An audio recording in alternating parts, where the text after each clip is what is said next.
তাদের সম্মিলিত আন্দোলনের ফসল হচ্ছে এইটা। সেখানে এইটাকে আমরা বিএনপি এটাকে টেনে নিয়েছি প্রায় 1.5 যুগের মতো সময়, এককভাবে আমরা টেনে নিয়েছি। তো এইখানটায় এসে খোঁচাখুচি করা বা অন্য কিছু করা এটা শোভনীয় না। আর এত নেতা বাংলাদেশে আছে, যারা আছেন শেরে বাংলা কে ফজলুল হক, মৌলানা আব্দুল হামিদ খান ভাসানী, হোসেন শহীদ সরওয়ার্দী, শেখ মুজিবুর রহমান, আমাদের প্রিয় নেতা যারা জিয়াউর রহমান বীরুত্তম, আরও অনেক অনেক নেতার উদাহরণ দেওয়া হয়। এদেরকে বাদ দিয়ে আম আদমি পার্টির কেজরিওয়াল কিংবা একে পার্টির এরদোগান কিংবা পাকিস্তানের ইমরান খান, এদেরকে পছন্দের কারণটা জাতির সামনে খুব তাড়াতাড়ি পরিষ্কার করলে আমার মনে হয় ভালো হয়, নাহলে এই প্রজন্ম বিভ্রান্ত হবে।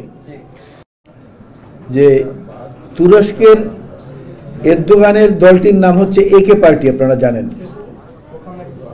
পাকিস্তানের ইমরান খান সাহেবের দলটির নাম হচ্ছে তেহরিকে ইনসাফ।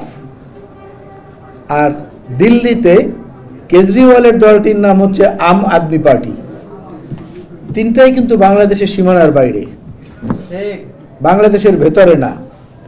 কিন্তু দেখলাম বৈষম্য বিরোধী আন্দোলনের নেতারা তারা এই তিনটি দলের আদলে তাদের দল এবং ভবিষ্যৎ কর্মসূচি নির্ধারণের জন্য পরিকল্পনা করছে, এবং সেটা তারা বলেছেন মিডিয়ার কাছে।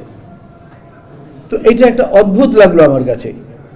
যেই প্রজন্ম এই মাটিতে জন্ম নিয়েছে, আমাদের আলো বাতাসে বেড়ে উঠেছে, আমাদের মায়ের স্তন্যপান করেছে, বাবার আদর পেয়েছে, ঝড় বৃষ্টি বাদল সবকিছুকে উপেক্ষা করে শীত গরম সবকিছুর মধ্যে দিয়ে এই মাটিতে লালিত পালিত হয়েছে, তাদের কাছে বিদেশি নেতাদের মতবাদটা এত জনপ্রিয় হলো কেন? আমার এটা নিয়ে আসলে খুব দেখার পরই আমার মধ্যে একটা প্রশ্ন জেগেছে যে এটার মূল কারণটা কি।